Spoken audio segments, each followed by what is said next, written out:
Bojan Bogdanovic, who, spoiler alert, I think he will be traded at the trade deadline. Now, I do think it's very interesting that he has not been traded and he won't be traded. He will start the season as a Detroit Piston. I don't know how I feel about this because Bojan Bogdanovic is not young. He's 34 years old. So if he gets injured, you could make the case that's it for him. He's like the NBA is not an old man's league; it's a young man's game. If he gets another, suffers another serious injury, he could become, I wouldn't say unplayable, but defensively, if he slows down, if he loses a couple steps, that doesn't bode well for his trade value. So I think the Pistons should have traded Bojan Bogdanovic. We could talk about Troy Weaver and how much you trust him and the job that he's done. I think that's a conversation for another podcast. I've definitely had some doubts, and I think Troy Weaver, the seat is definitely getting warmer on Troy Weaver heading into this year. But again, that's a topic for another day. But Bojan Bogdanovic should be traded at the trade deadline. I think it would be, the only justifiable reason for you not to trade Bojan Bogdanovic if the Pistons just exceed expectations and they're sitting there holding a playoff spot at the trade deadline. But even then, he's a guy you can get some assets for. So it'll be interesting to see for Bojan Bogdanovic. His first season with the Pistons, he averaged 21.6 points per game, 41% from three, and 49% from the field, 88% from the free throw line. So he's a guy that can really get the job done. We know he can shoot. To me, it's really just going to be about him staying healthy and providing that shooting for the Detroit Pistons. Fingers crossed for all Pistons fans.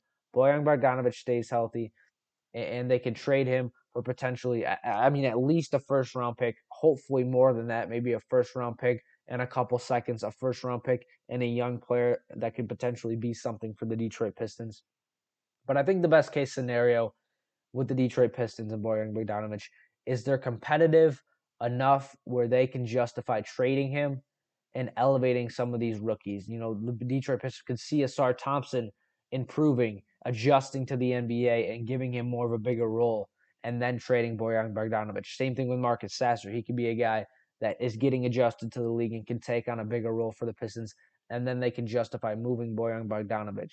I don't want the Detroit Pistons to necessarily be one of the worst teams in the league and have to trade him. I want it to be a difficult decision at the trade deadline. It's kind of walking that fine line of trying to compete, but also trying to build for the future. But I think long-term best case scenario is Bojan Bogdanovic will be traded for the Pistons. In terms of averaging 21.6 points per game last year, I think that will be decently lower this year. I think he could be somewhere around 18 to 19 points a game. Asking him to replicate what he did shooting wise last year in terms of those percentages is a lot, but I do think he'll be right around 40% again. He was almost a 50, 40, 90 guy last year.